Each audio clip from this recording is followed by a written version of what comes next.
Good morning, and welcome to Unity Spiritual Center, Saxe, this August 9, 2020. Let's take a deep breath together.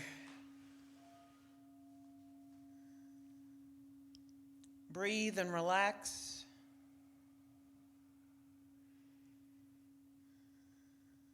Inhaling slowly, exhaling slowly.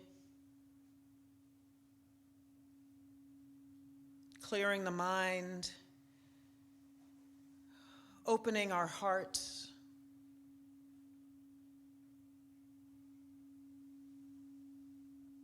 opening our spiritual ears as well as these physical ears.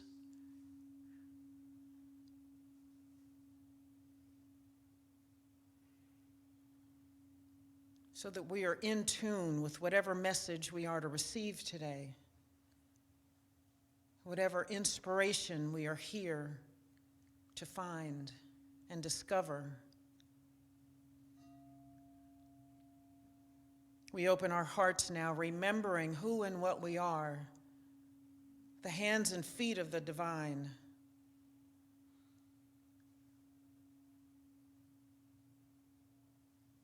Each of us born with unique gifts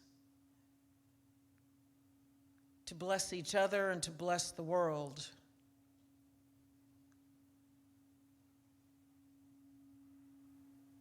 You can continue to breathe deeply, knowing that breath is life and life is breath.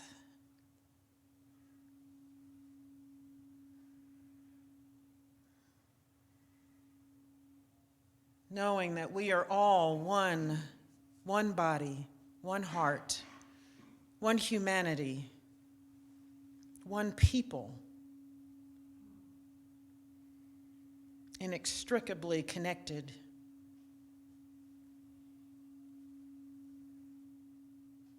Yes, we are the hands and feet of the divine.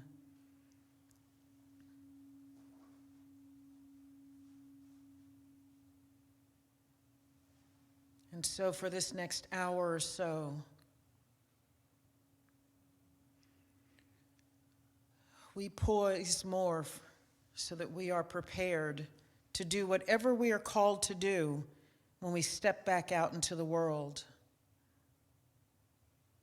To step into it fully, boldly, bravely.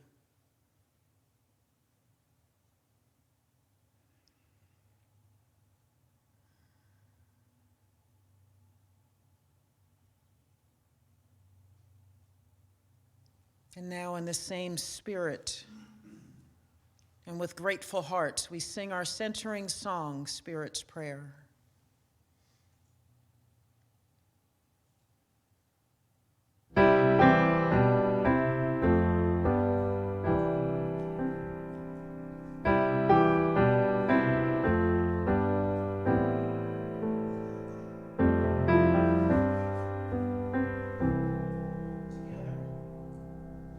Loving Spirit dwells in me. This is my divinity. As within, so without. All I need is here and now. Where there's air, let me love. May I have no fear. All the power, all the glory, I surrender, let it be. Loving Spirit dwells in me, now and evermore. Loving Spirit dwells in me. This is my divinity. As within, so without. All I need is here and now. Where there's air, let me love.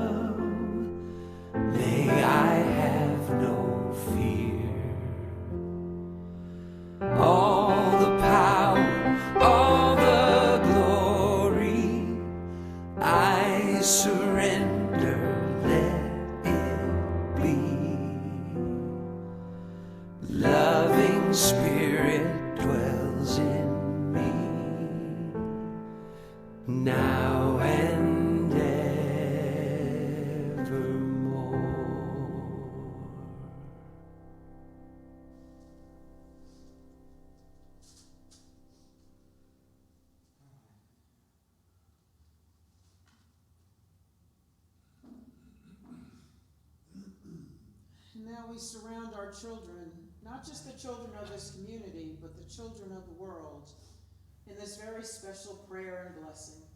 Together, children of light, we see you guided and directed by an inward spirit that leads you into the path that is right for you. We see you strong and whole. We see you blessed and prospered. We see you courageous and confident. We see you as the spiritually perfect beings you truly are. Children of light, we bless you. And our inspiration moment is from yesterday's daily word. I grow in spiritual awareness. I am part of an infinite circle of awareness that illuminates the world. Knowing that I am one with God bolsters my faith and deepens my understanding of the great power and presence within me. During times of quiet contemplation, I touch this timeless truth and feel my mind, body, and soul shimmer with light. This awareness of my divine identity remains with me throughout the day, lifting my mood, invigorating my steps, and opening my heart to everyone I meet in the spirit of friendship and love. My sacred moments of prayer deepen my awareness of my spiritual connection with all beings. I see each one expressing their divinity uniquely. This realization lifts me to new heights of spiritual awareness. Believe in the light so that you may become children of light. That's from John 12, verse 36. Let's recite our affirmation together 3 times. I grow in spiritual awareness. I grow in spiritual awareness. I grow in spiritual awareness.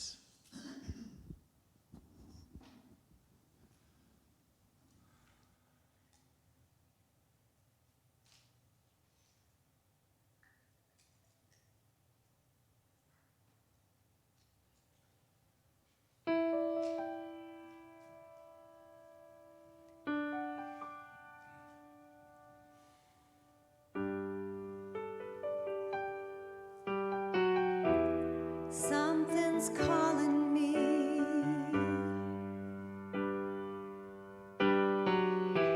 Something's calling me. Something's calling me a little bit deeper than I've ever been before.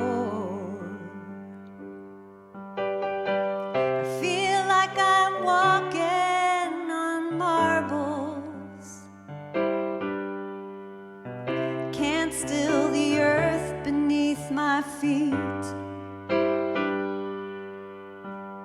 I've got my head in the clouds, my naked legs left dangling. I can feel my heart begin to pound.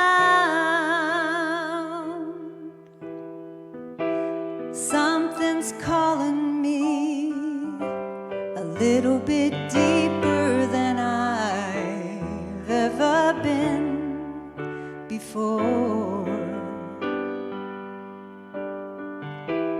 Something's calling me a little bit deeper than I've ever been before. The long dark night, my soul, it wanders. I can't see the light that moves me. If God is everything and everywhere that I belong, Spirit gently wakes me from my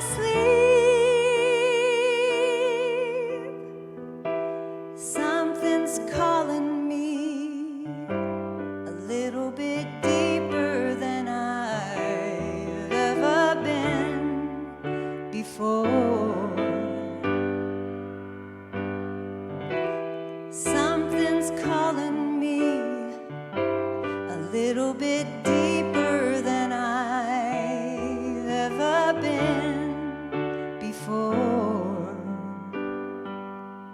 Oh Lord, oh Lord, take me deeper than I've ever been before. Oh Lord, oh Lord, pull me deeper than I've ever been before. Oh Lord, I know I'm not the only one to live inside these blues. Oh Lord, oh Lord,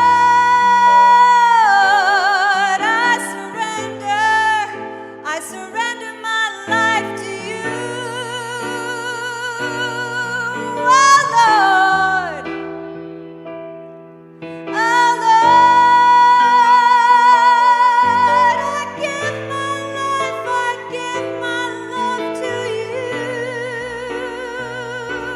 Oh, something's calling me a little bit deeper than I've ever been before. Compassion's calling me a little bit deeper than I've ever been before.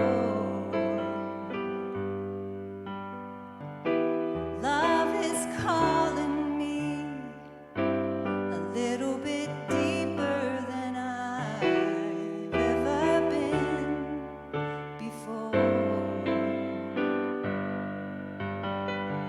My faith is calling me a little bit deeper than I've ever been before. Truth is calling me, and I'm grateful like I've never been before.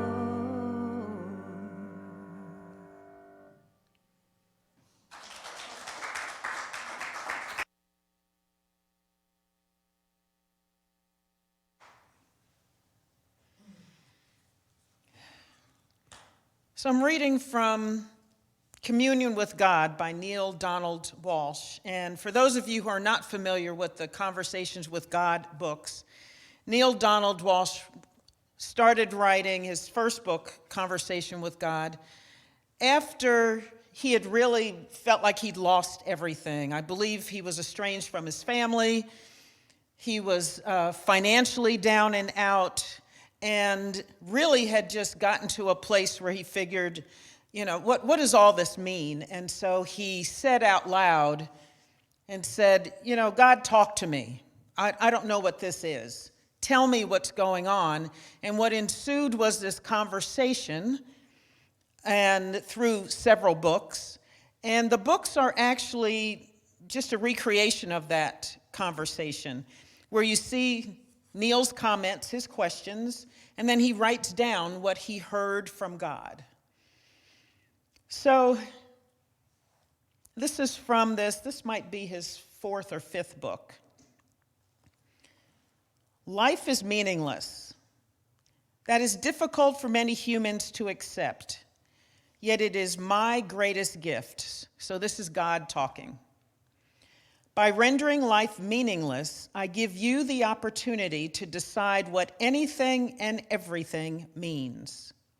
Out of your decisions, will you define yourself in relationship to anything and everything in life? This is, in fact, the means by which you experience who you choose to be. This is the act of self-creation, of recreating yourself anew in the grandest version of the greatest vision you ever hold about who you are. So when a particular thing happens to you, don't ask yourself why it is happening. Choose why it is happening. Decide why it is happening. If you can't choose or decide with intention, then make it all up. You are anyway. You are making up all the reasons for doing things or for why things are happening the way they are. Yet most of the time, you are doing this unconsciously. Now, make up your mind and your life consciously. Do not search for life's meaning or the meaning of any particular event, occurrence, or circumstance. Give it its meaning. Then announce and declare, express and experience, fulfill and become who you choose to be in relationship to it.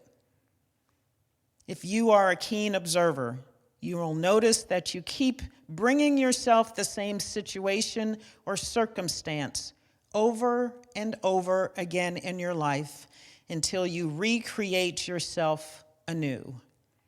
This is the journey to mastery. So God's saying life is meaningless. That there is no thing, let alone God, who is doing things to you for a particular reason. And he said, why would I do that? If you read on further in that passage, why would I do that? Why would I do things to you and then try to make you figure it out? In fact, part of it, God says, is how could that even be kind? If I am goodness, why would I do things to you and then make you jump through all kinds of hoops to figure out why I did it and what that means to your life? That none of it has any meaning except what you give it. So nothing is good or bad unless you decide it's good or bad. Unless you decide it's good or bad. Life just is. I remember the first time I heard that. Things just are what they are. They have no judgment. There is nothing attached to it until we attach it and say that's horrible, that's painful, it's good, it's bad, it's lovely, it's wonderful, it's tacky, it's cheap. It's just life, it's just stuff. Doesn't mean anything, but we get to create what it is. Everything that happens. So there is no why. I find that freeing, that there is nothing to figure out. You just get to choose what anything in any given moment means for you and create your life around it. And so you're only limited to what you could imagine for that moment. So if your house is blown away by a tornado, you can decide, this is the worst thing that's ever happened. Oh my gosh, I've never had any luck. This is just stuff happening over and over and over again. And this is just the kind of stuff that happens to me. Or you could say, oh my gosh, I get to create a new home. Yes. Yes. Yeah, there's no reason to cry. Why me? Why did this happen? Why did my house get decimated? Not my neighbor's. I hate my neighbor. He's not nice. Why didn't God take his house and not mine? So there's no need to go there. It's just saying you get to choose that. The Buddhists talk about that, yes, there's pain, but you don't have to suffer. Yes, there's pain. Yes, there's death. Yes, stuff happens, but you don't have to suffer because of it. You get to choose what that moment means to you. And so no matter what you believe about these books and whether or not, Neil Donald Walsch is crazy and he just made all this stuff up, when I read his books, things just kind of felt right to me. They resonated with me. And it makes sense to me that a God that is all goodness, that is all beneficence, doesn't play games with us, doesn't push us to the edge. You hear people say that a lot. I mean, I used to say it because that's what I was taught, that God tests us. We already person in unity. Yeah, that there's, And he was amazing. yeah, that there's this entity that's got us on strings like a puppeteer. And every day he's trying to think how he can trip you up to see how faithful you are, how loving you are. This book is saying, that's crazy. Why would I do that? Why would I do that?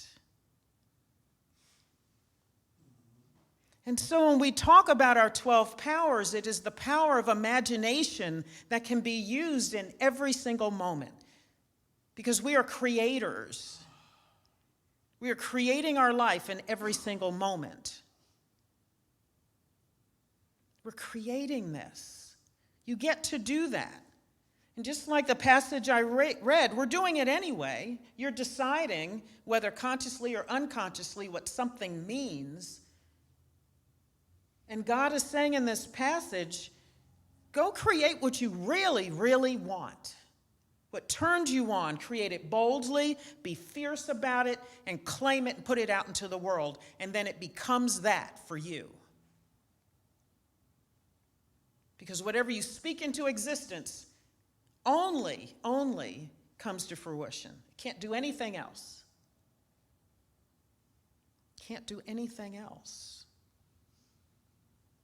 You know, I think sometimes about why I came here as this person at this time, with the family I have, with the circumstance that have happened. And you hear people say a lot, by the grace of God, go I. You know, that perhaps I got more grace than someone else. And that's why I live in this country and have the life that I lead.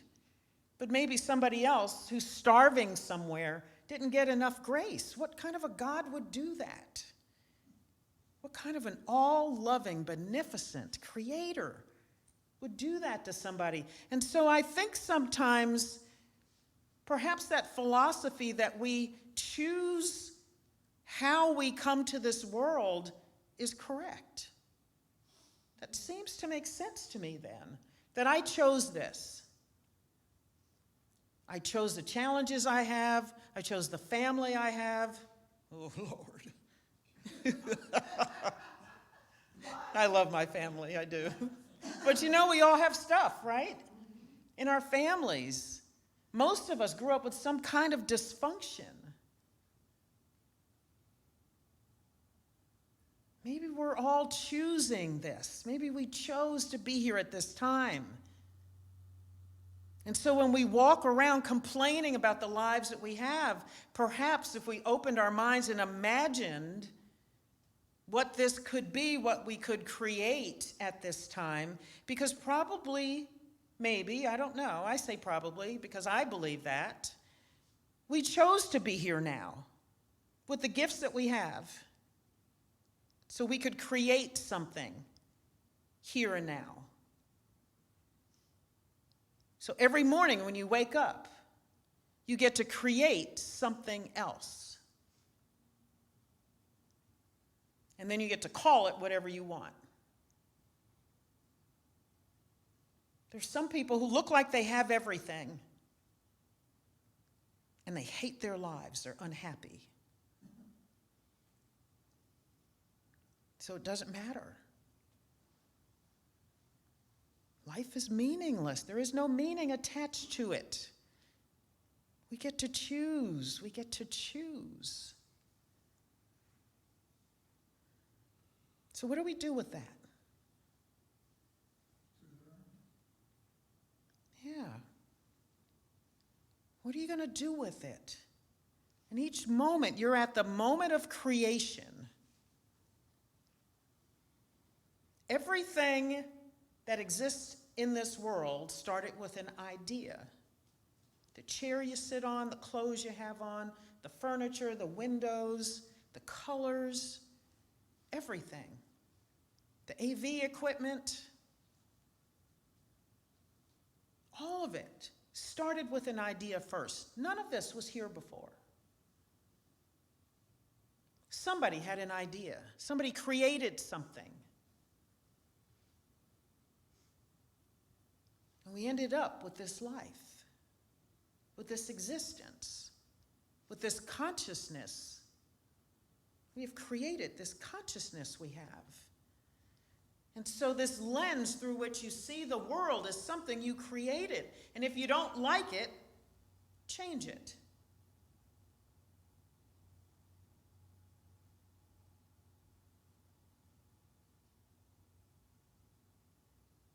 Yeah. If you don't like it, change it. And I'm not saying that's easy. It's not at all, especially when you're down and out. Feeling like you are.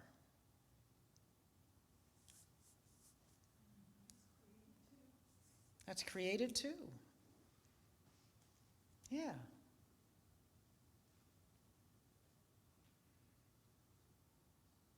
Sometimes we see pictures of some of the poorest sections of the world, and people are dancing and smiling and blessing each other. How can that be? They've decided happiness. They chose happiness.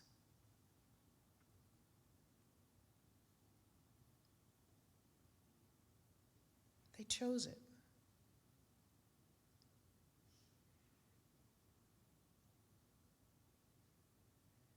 It's a lot to wrap your head around, isn't it?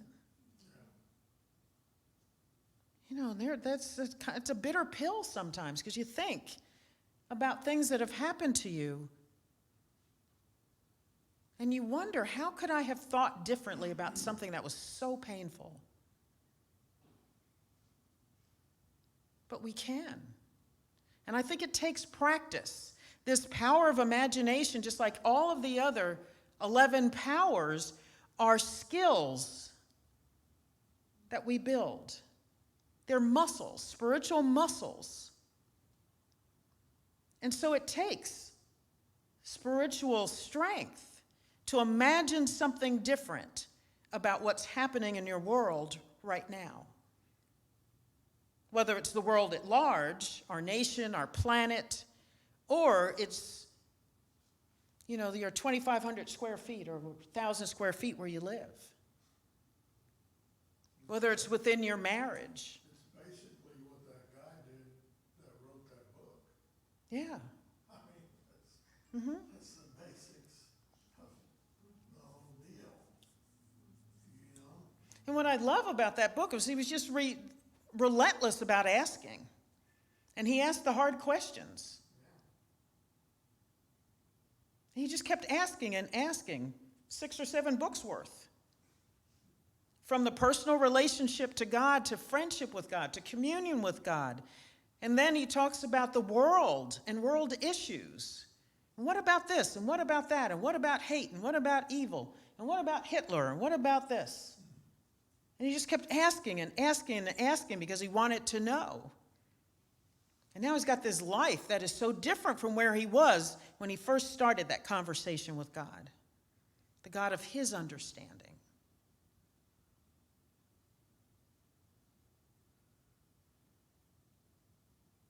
So you can even choose to ask or not ask.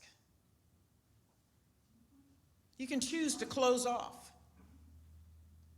I think he had to come to get to the bottom of his life so that he could actually get to where he could talk to God.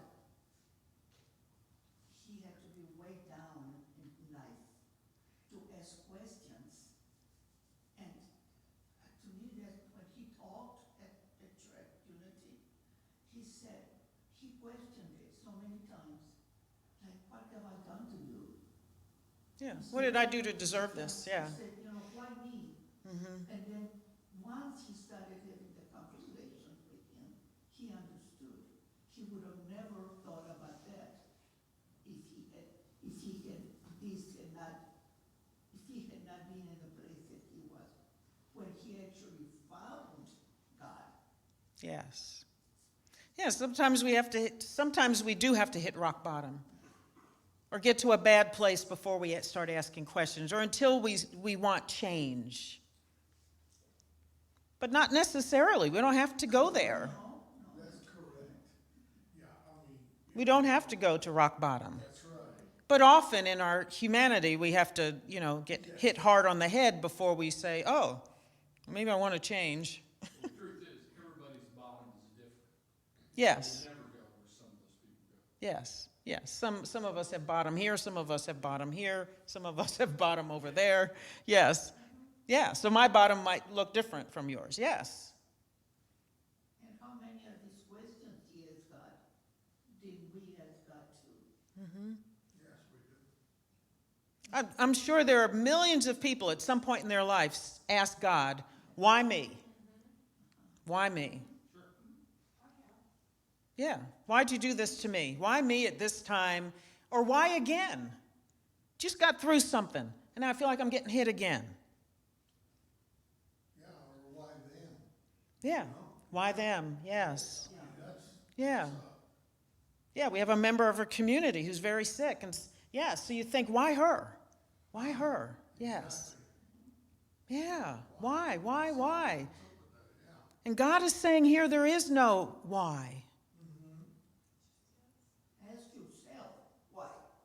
Yeah. God, And actually, it's a why am I choosing this? The question really is, why have I chosen to look at it this way?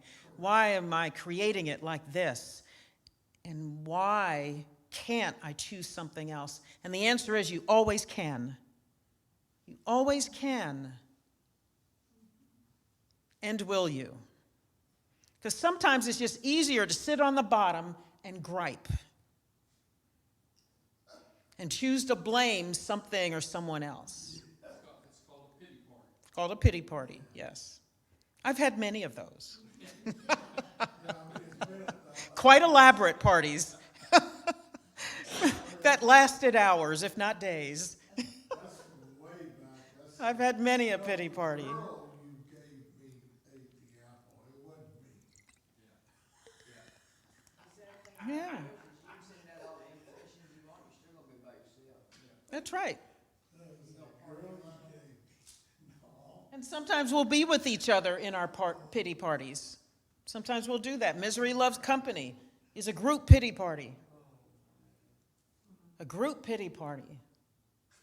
But yes, at some point you have to realize you're the one who's sitting in the party by yourself. And there are days when I said, I just need to get up. I need to stop this. This is craziness. I've had enough pity. I don't want to be pitiful anymore because I'm not. I am not pitiful. I'm a masterpiece. Yes, I'm graceful and strong and bold. I have everything I need to handle this situation. Whatever it is, I can get back up.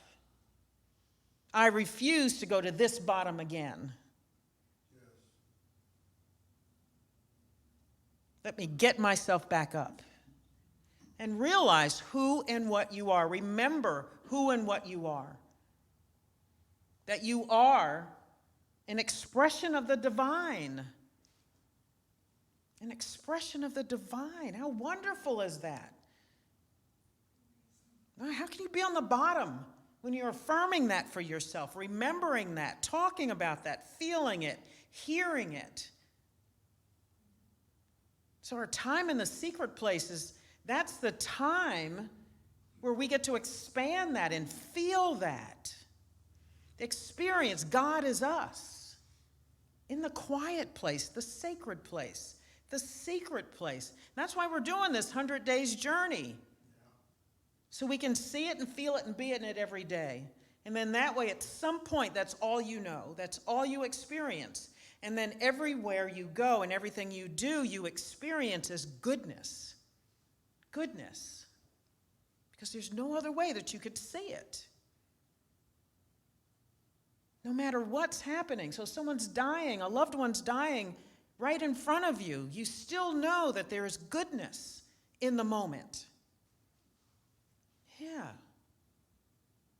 Your heart gets broken. You still know there's goodness and that there's love and that you'll love again and that you are worthy of love and loving and that you are loved already and that you are the physical manifestation of love in that moment. Doesn't matter that your heart is broken. Yeah. Friendships end. But life is still great. Life is still good. I get to create other friendships. I get to say goodbye to one and bless it on its way and be grateful for it and then move forward boldly towards something else.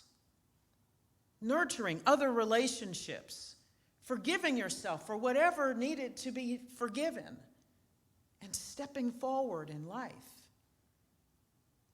Is there pain? Yes, in all those things. Does there have to be suffering? No. No. No. We get to say yes to everything in every moment and then create something.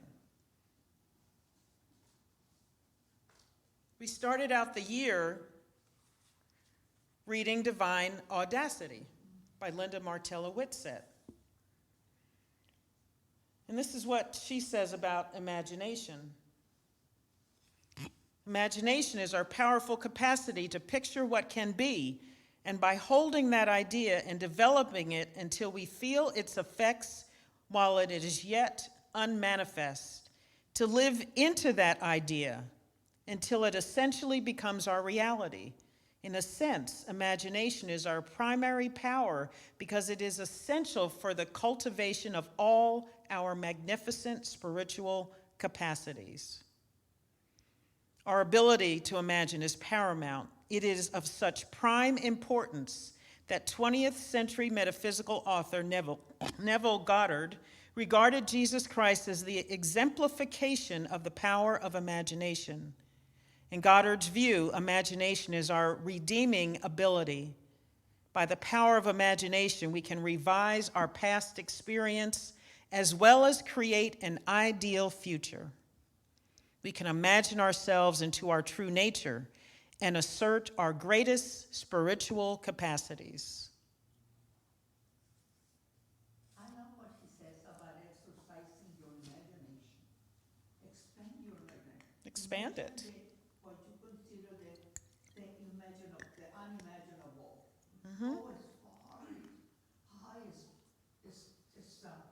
Imagining a huge garden, a huge rose garden in the back of my backyard, and with arches and waterfalls and Mm-hmm.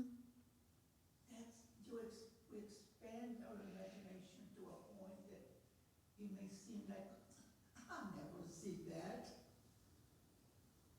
and yet, yeah, it's there. How many people are living lives they've never imagined? I certainly am living a life now I never imagined. Yeah.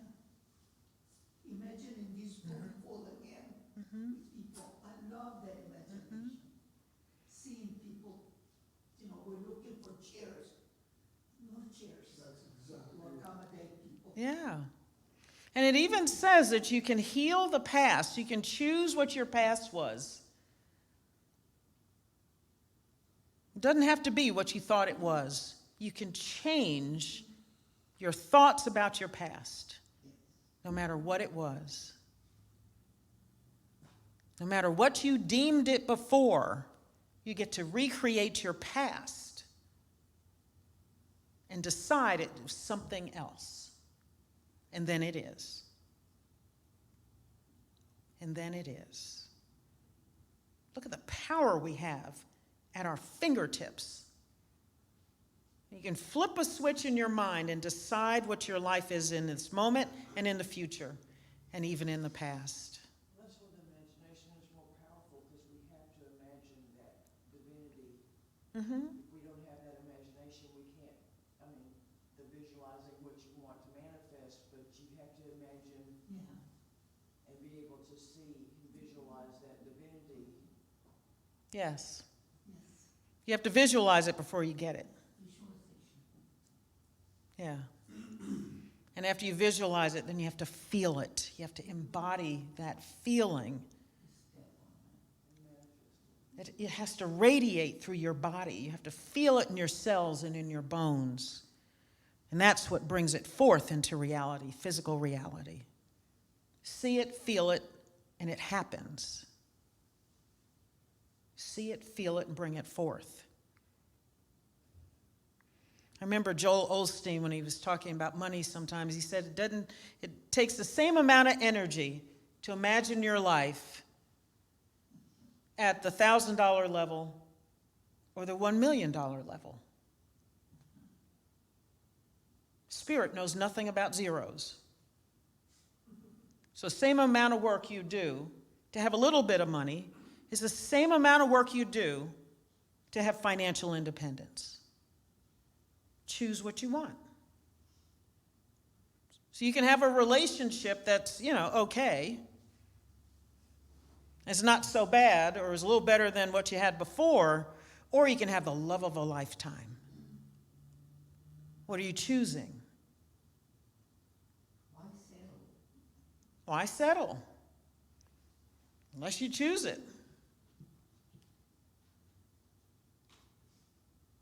Yeah.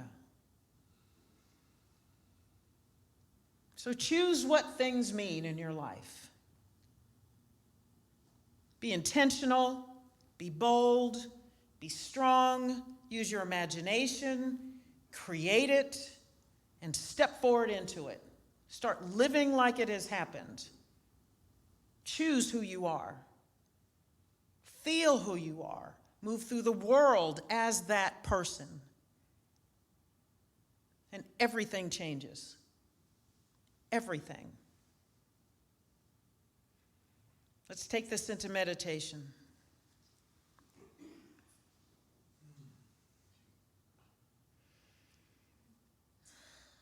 So let's just breathe deeply. And as you're breathing, call something to mind that you want to recreate.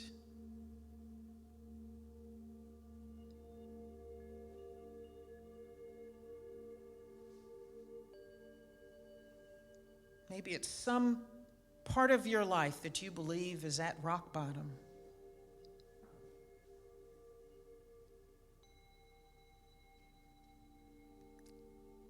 See it in your mind's eye.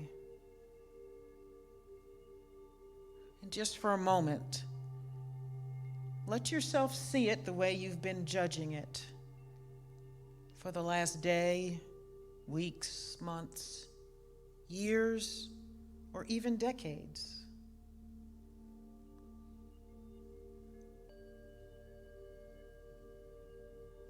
Let yourself feel that. This thing that you are now done with. And that you choose to recreate.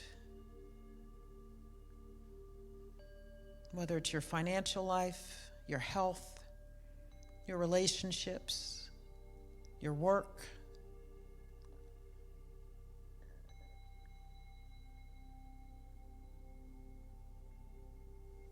Perhaps it is your gifts as an artist. Perhaps you've been called to something that you've been ignoring or running from. Something you're afraid of. See that thing now.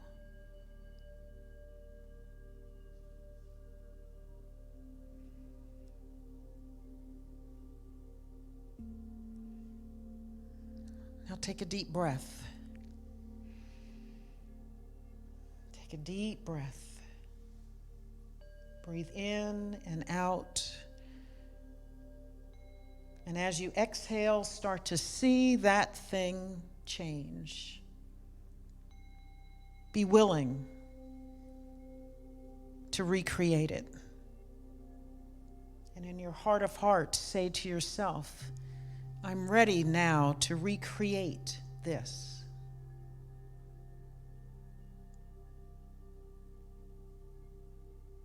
It all changes right here, right now.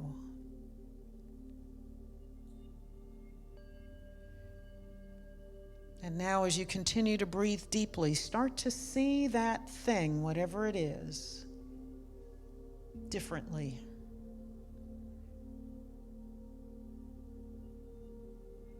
Put your imagination to it. What could it be like? What would make your heart sing?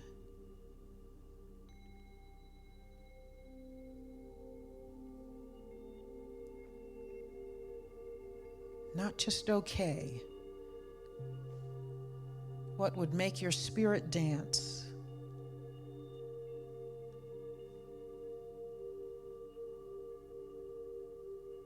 What would bring you overwhelming joy or peace with this thing in your life?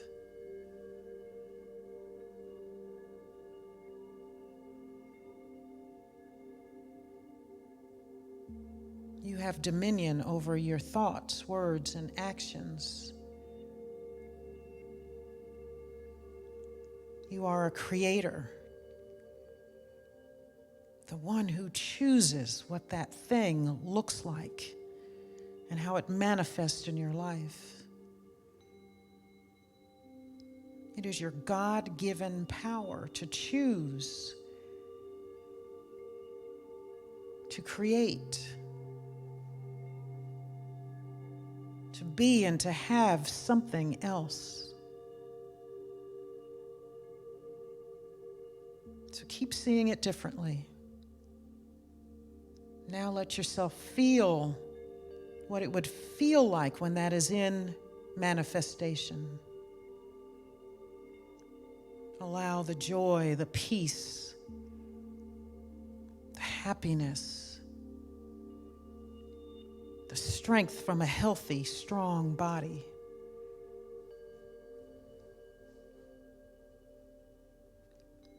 What would harmony in all of your relationships feel like?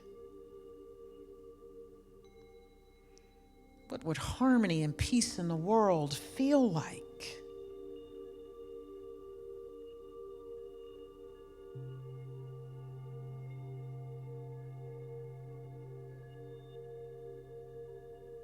Let yourself feel the goodness. Goodness with a capital G. Goodness like you've never experienced in this area of your life before.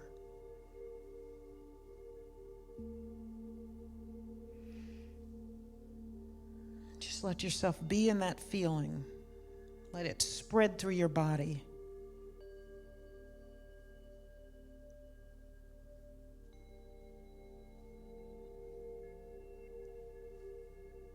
And if you're having difficulty changing the picture of that thing, come back to it often.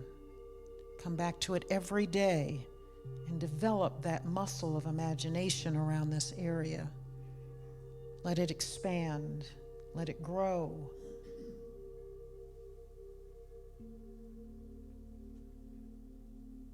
And now let's wrap this feeling, this new feeling of peace and love and joy and harmony, wrap it in gratitude.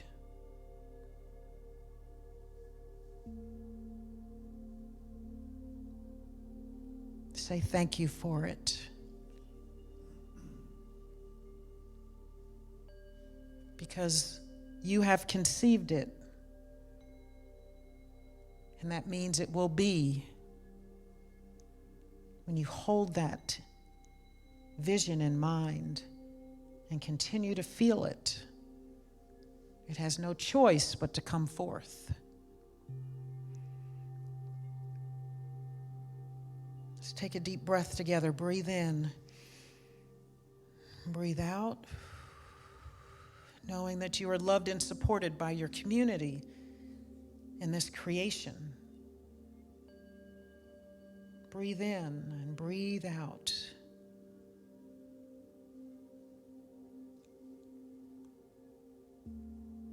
Basking in your new vision. Glorying in this new vision. Say thank you. Thank you. I'm so grateful. I'm so grateful. We are grateful for the power to create and choose. We are grateful for dominion over our thoughts, words, and actions.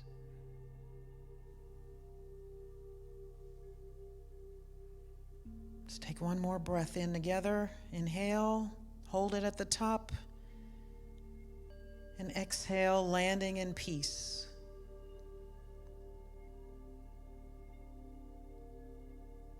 Landing in peace.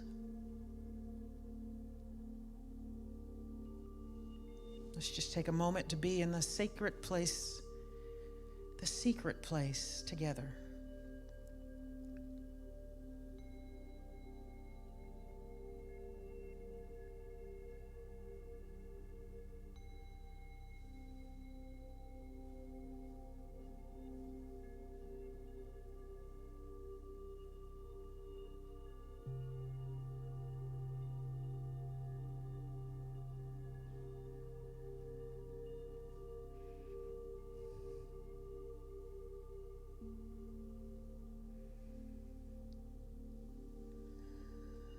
So it is, and so it shall be.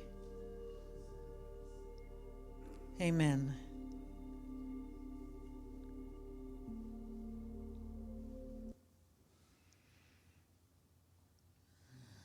So in this feeling of gratitude, we now prepare ourselves for our offering. For those who give online, we hold in our hearts our gifts, knowing that we send it forth with love and gratitude, with boldness and strength and power, knowing that our source is spirit, that it comes from infinite goodness.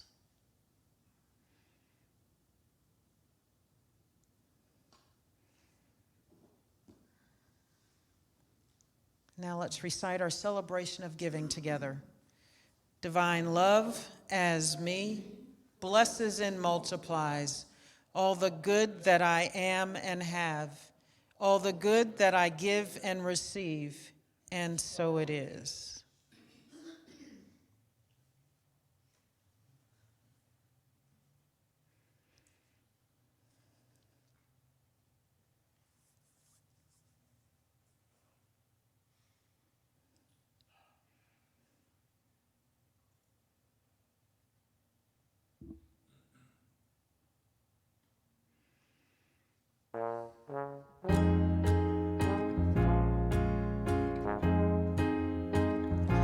What the world needs now is love, sweet love.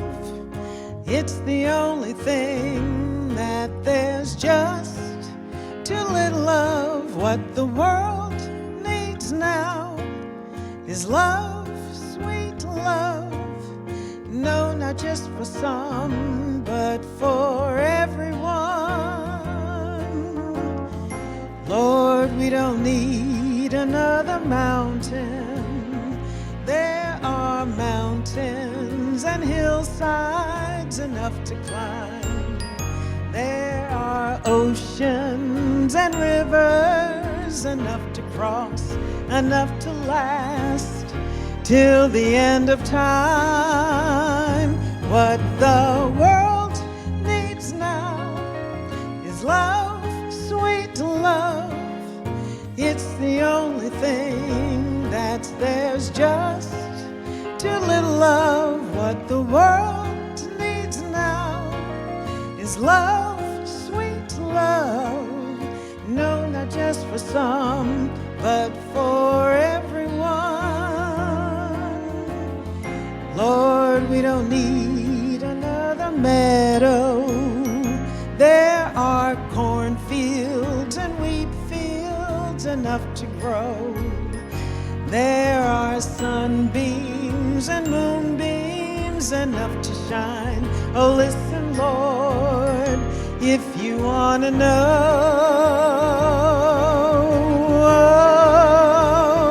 what the world needs now is love, sweet love. It's the only thing that there's just too little of. What the world needs now is love, sweet love. No, not just for some, but for everyone.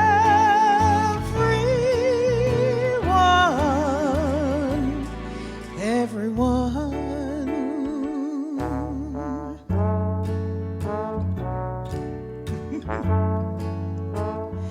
What the world needs now is love, sweet love,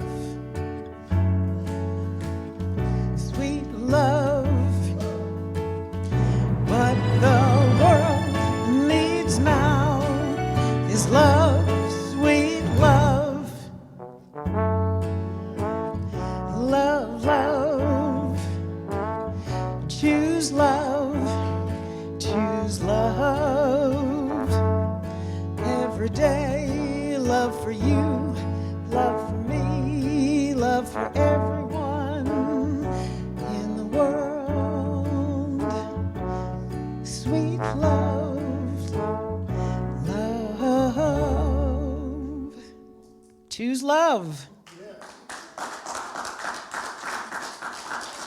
Thanks for singing with me. That was nice. That was nice. We should have had the lyrics up so you could sing it, all of it. That is a great song, isn't it?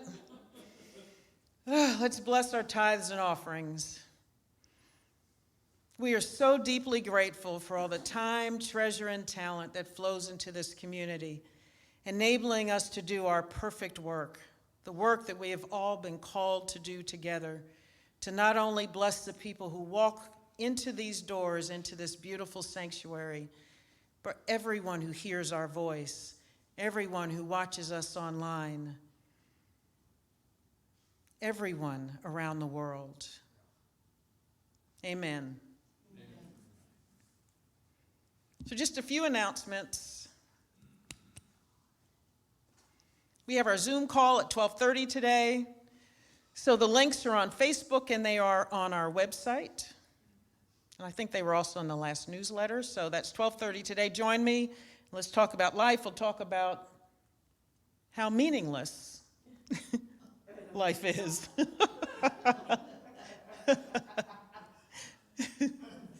So join me at 12:30. Next, sir.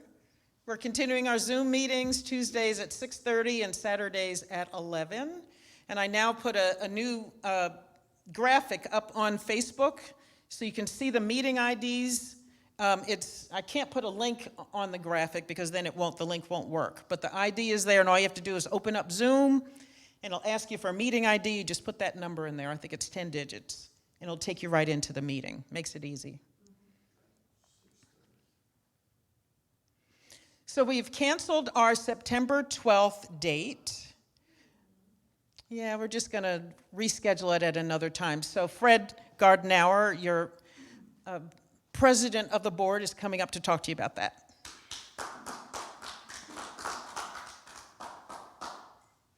Well, I don't know if I want to stand in front of something that says canceled behind me and says big red letters. There was I'll tell you a little story right quick. There was unless y'all don't want me to. Yes.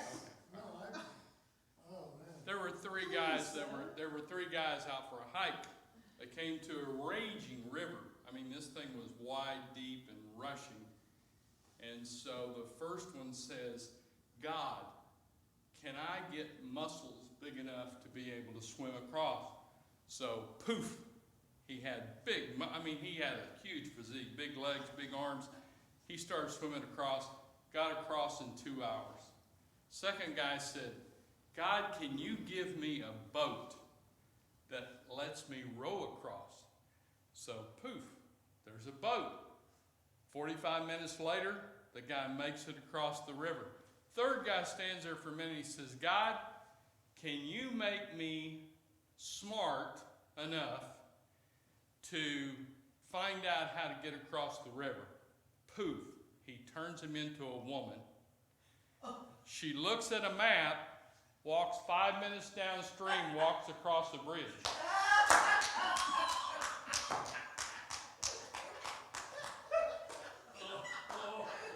By the way, that was told to me by a woman. But of course. But of course. Our celebration of our memorial service for our bricks we decided that because of the COVID, we would not try to force something to happen that is going to be a celebration. So we've decided to put that off until the future when all this is over, because we expect we'll have 100 to 125 people come to this, and we don't want to be restricted on how we place people and all that. So we've decided that moving it would be better for a time that is more fitting and when everybody can feel safe, because safe is what we're trying to accomplish here. That would be the first thing. The second thing is, since I'm the president of the board, I always am appointed to bring bring news. So the news is, the ones of you in the audience and in the auditorium that tithe, we deeply appreciate that. That is something that's very important for any church to have, is people that tithe. So we thank you very much for that. We also know that when you tithe, it comes back to you tenfold. Now, I'm going to tell you something that I normally would not tell anybody in here. As most of you know, I own several businesses, and through this COVID, my staff came to me and said, what shall we do? And I said, nothing. We're not going to change anything with the way we give or donate. And they said, well, what happens if we lose clients? I said, don't worry about that. We won't. You keep the giving. I'll worry about the clients. Through all of this, since the first of the year, our business has increased 18%. Wow. Okay? And in an industry where it is client-driven, okay? And yes, we had clients that have gone out of business, but we've had twice as many clients that have come to us asking us for help. So, those of you that have not tithed before, I suggest that you start slow. Go online, pick a number that is comfortable to you right now, $5, $10. When you find out, as an experiment, when you find out that it works, then you'll know when to increase. If you don't ever start, you don't ever get the understanding that that's what's important. That's what works. That's what makes everything work. But more importantly, it makes work for you. Because if you don't give of what your gifts are, your money, your talent, then you'll never achieve what God had intended you to do when He brought you on this earth. I truly believe that. So think about it. Give any way that you can, but tithing automatically, I've found, works for me because I don't have to think about it anymore. It just automatically gets done. And so I've never been a tither that way. So this was exciting news for me that I finally accomplished something in my life at my age that I don't have to think about. It just does. So anyway, that's what we wanted to share with you this morning. is that we do appreciate everything that everybody has given and everything that everybody's done. But we also encourage the ones of you that are not, we'd like to get you started. Thank you.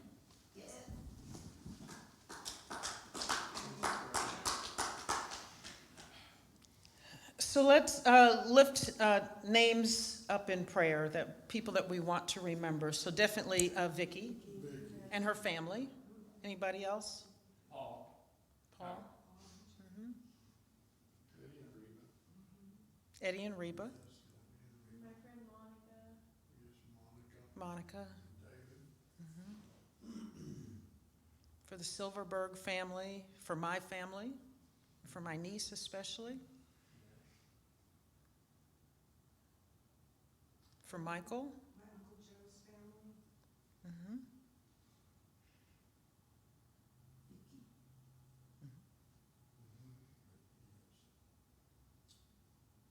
Also for Laura.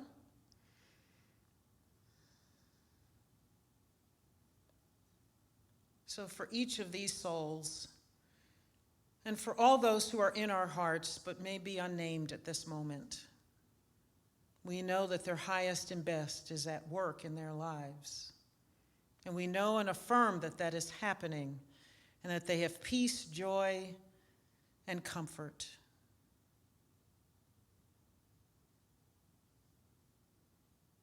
And so it is, and so it shall be.